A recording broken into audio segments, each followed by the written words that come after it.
Stephanie Kawaii, welcome back to the Tokyo Living Podcast. Yeah, thank you so much. I'm really happy to be back. So those who haven't listened way back episode number 4, when I was a young novice podcaster, slightly awkward and rough around the edges. Most people would argue that hasn't changed much. But we met with Stephanie and learned all about the work that she does, the great work that she does with Tokyo Mothers Group and Tokyo Pregnancy Group. Stephanie's back on the show today to talk about her work as a doula. So for a lot of people, Stephanie, the doula might be an unfamiliar term. Maybe if you just give the listeners a bit of background about what it is and also sort of the history of the profession and how it got started. Well, a doula basically is like a coach for pregnancy, birth, and the postpartum period. And basically, what a doula does is provide informational support, advocacy, practical support, reassurance, motivation, all of that throughout the pregnancy period, the birth experience, and help in the postpartum period as well. And it can look a little bit different depending on the people that you're working with the type of support that you offer. In terms of the history of the profession, it's considered to be probably the oldest or one of the oldest professions that there is. The word doula comes from, I believe, ancient Greek, which means woman servant. And basically is a person that is there to serve a woman, serving a woman as they're going through, the journey, the transition into having a baby.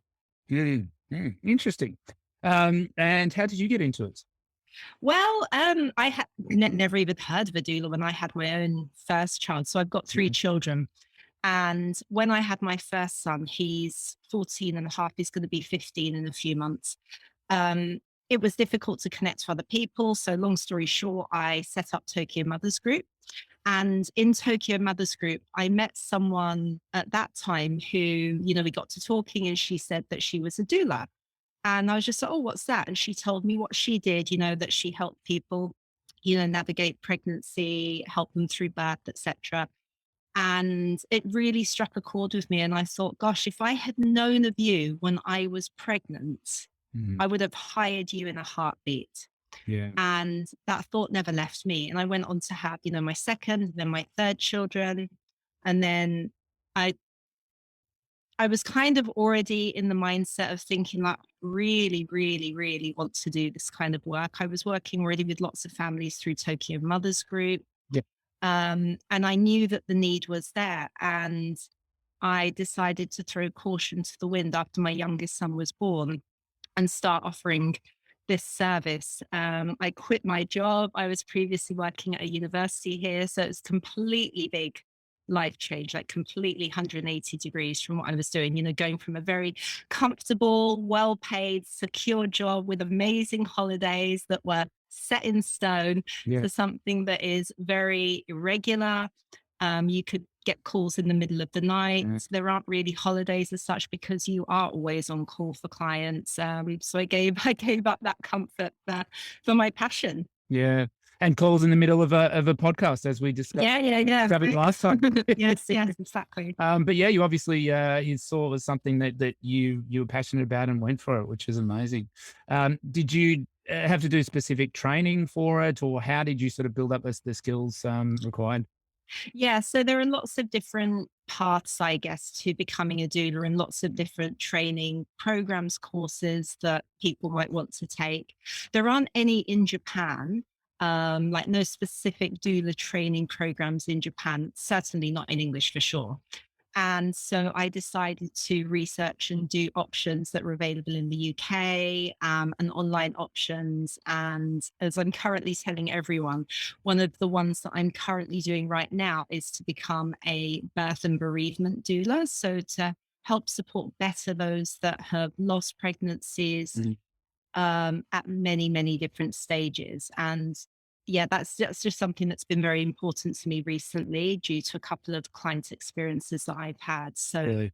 yeah, I should be finished with that very, very soon. I just have one more thing to submit. Yeah. Yeah. It's been a year. It's taken a year.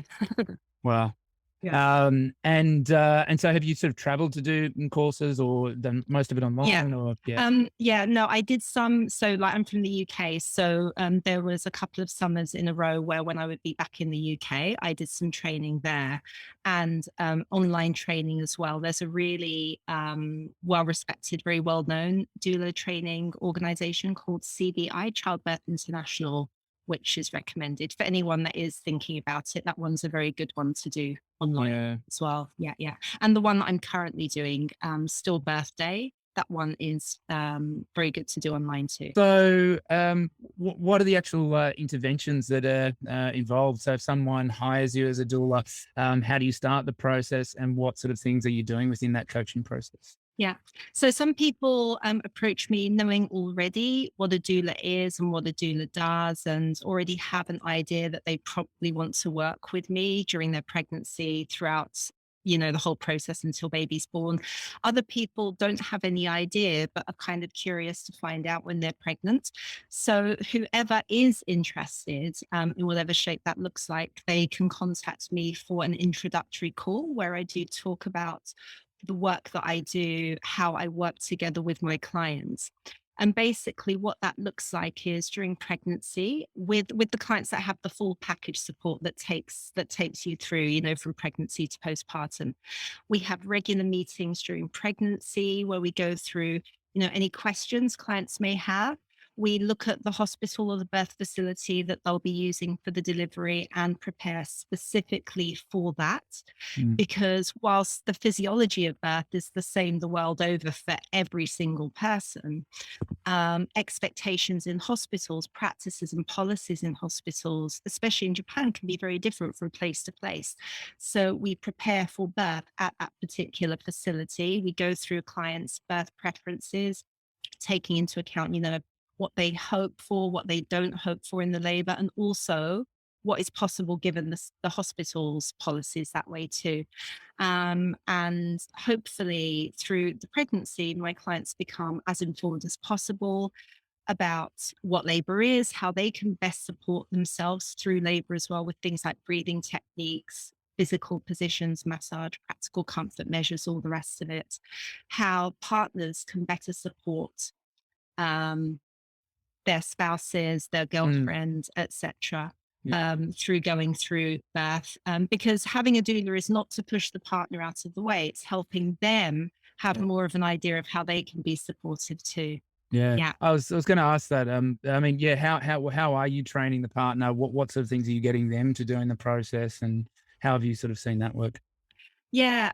So having an understanding of what labor is, I mean, it's all going to be very theoretical until you're actually going through labor. As you know, you've, Yeah. you've been there 3 times yourself. Until you're Right. in it, you don't really know. But having at least a theoretical understanding of what labor is, talking about behaviors that can be expected from the person going through labor, Mm. knowing how you can be supportive, either with emotional reassurance, practical reassurance, physical hands on help. Some people really need a lot of physical contact in labor, others don't. Others really want a hands off approach. And again, that you don't know until you're going through it.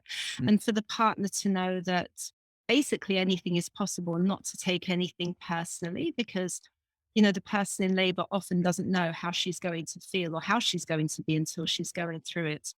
And even simple things like just reminding your partner to drink, reminding her to go to the toilet, very simple, practical things like that can be very, very helpful. They don't sound anything like anything special or anything amazing or earth shatteringly important, but they are. They Yeah. can make a difference. Yeah. And sometimes just holding a hand is all that you need to do.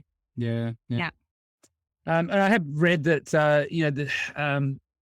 when a doula is involved, it can increase the likelihood of a vaginal delivery. It can decrease pain perception during labor. What do you think are the actual things that are helping those outcomes occur? Yeah, no, that's very true. Yeah, studies have shown that it can help in those ways for sure. I mean, for the person going through labor, knowing that you're not alone, kind of having the presence of someone else who is experienced in birth, who can give you that reassurance that what you're going through is very normal, to take away the fear factor a little bit. Because, when we get fearful of a process, we get more tense. When we get more tense, we experience more pain. When we get more pain, we get more fearful, and it's a cycle that just never ends. Absolutely. So having a doula there can alleviate that a little bit. I mean, to be honest, it's not going to take away everything that you're feeling. It really won't. You're still going to be feeling a lot. Yeah. But it can make you less anxious about it, less overwhelmed, and that can make a big difference. Yeah.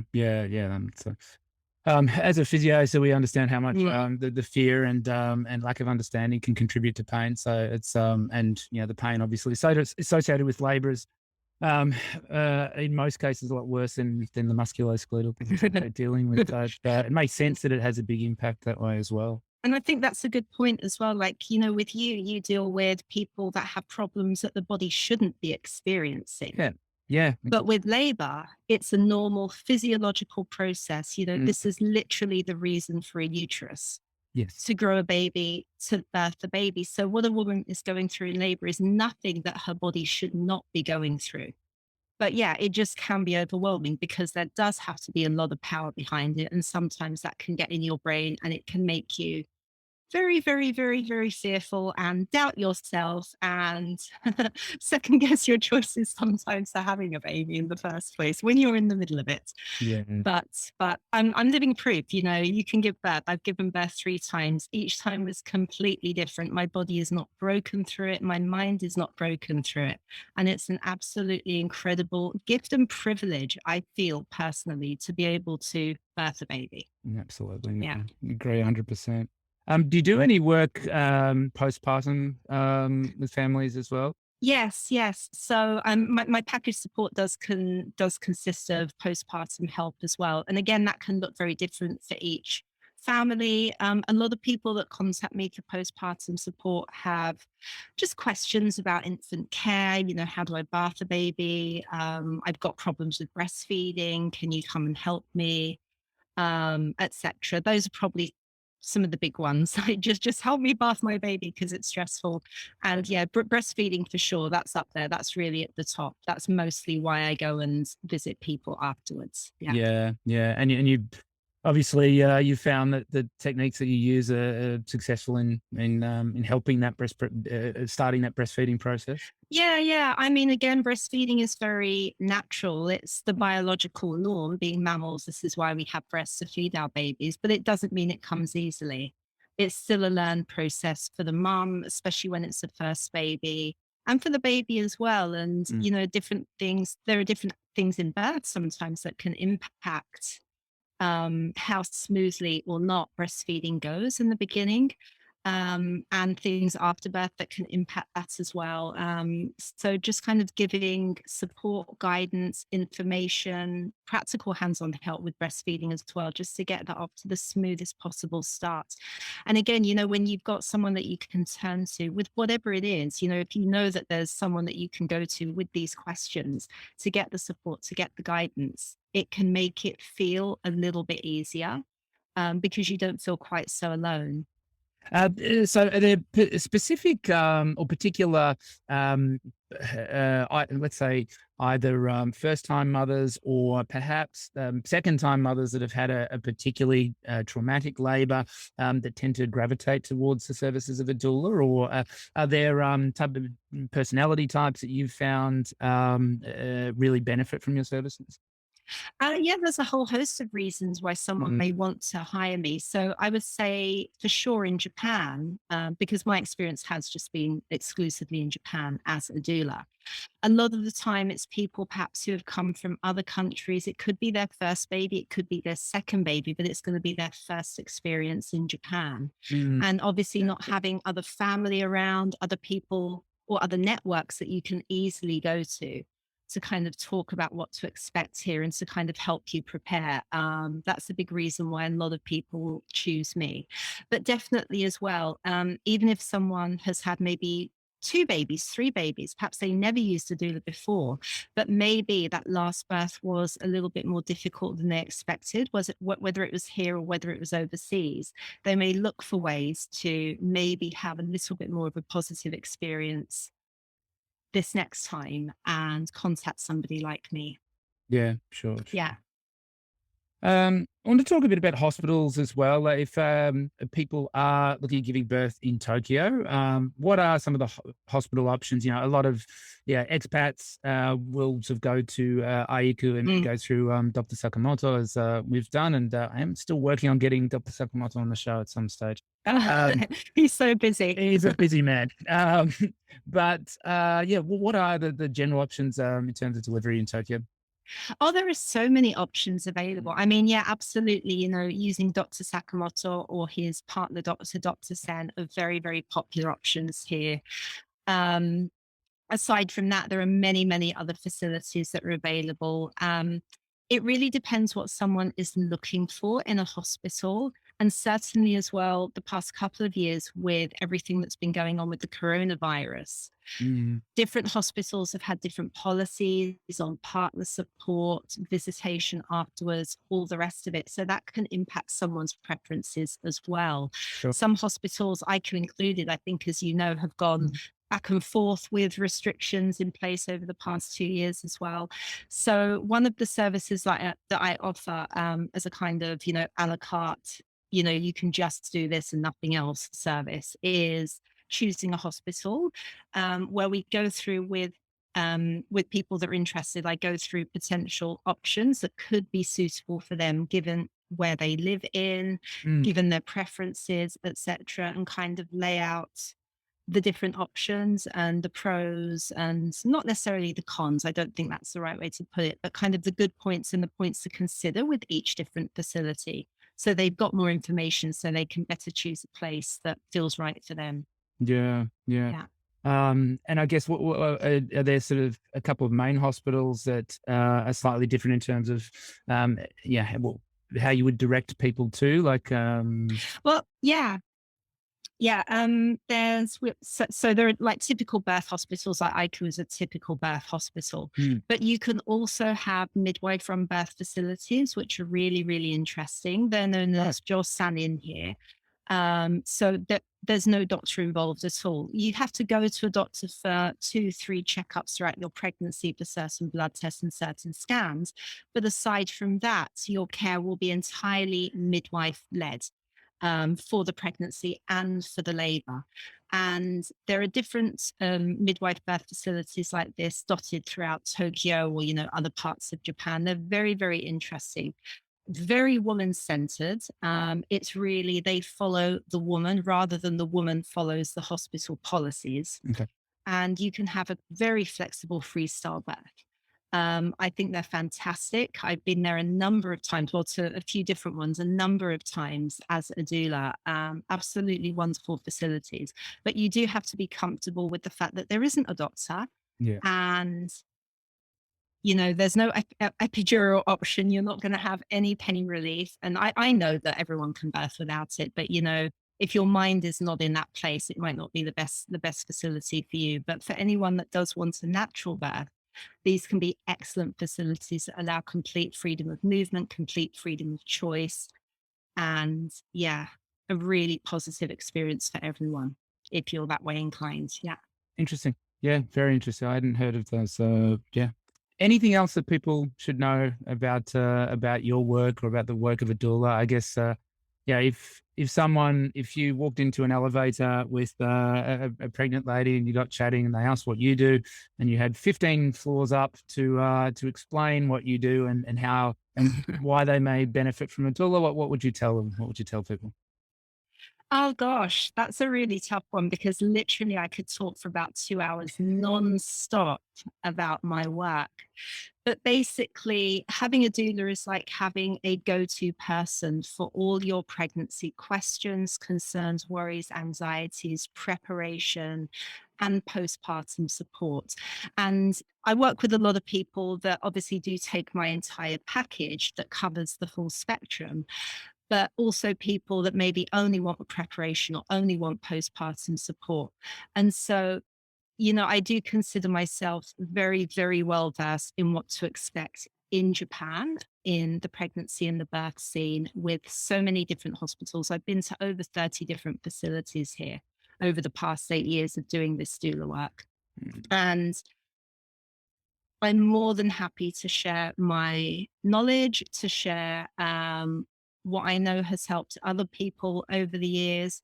And honestly, my biggest passion is just making sure that everyone is prepared as well as possible for giving birth, both themselves and their partner, so that they can have the most positive birth experience possible. And so if they would like to work with me, I'd be glad to go along with them on the journey. Fantastic. Do you have, I guess, more information on what you do, even sort of photos and videos? Do you have that type of stuff on the website? Yeah. Yeah. Yeah, I'm very cautious of not putting up too many graphic or personal videos, especially of Sure. babies and children. So I do cover, unless my client very clearly says it's fine to put up a picture of my baby's face. I do put little stickers over babies' faces just because, we all want to be a little bit careful these days. And I don't put too many graphic photos up as well, unless a client specifically says that it's okay. So my shots are a little bit more careful that way. Yeah. But there are lots of photos and videos that I post up on my Instagram. So you can find me at Steph, what's that word? Underscore Tokyo Doula on Instagram. And Tokyo Doula Support is my Facebook page. And I also run Tokyo Pregnancy Group and Tokyo Mothers Group. So I'm very easy to find on either of those two groups as well. Absolutely. Yeah. Yeah. So yeah, if people are interested in just seeing what you do, please, jump on and have a look at Stephanie's socials. For anyone who's pregnant, Tokyo Pregnancy Group, and for anyone with kids, Tokyo Mothers Group are no-brainers. Fantastic sites and really good collaboration with people there. So yes, please get in touch with Stephanie via those mediums. Stephanie, it's great to have you back on. Thank you for sharing a bit about what you do. It was a good learning experience for me as well, and I'm sure the listeners and viewers enjoyed it as well. You can use me for baby number 4. No, that's we've closed the books on that. If we reconsider, we'll definitely reach out. I'm joking. All right. Well, thanks again, Stephanie, and look forward to catching up again soon. Thank you.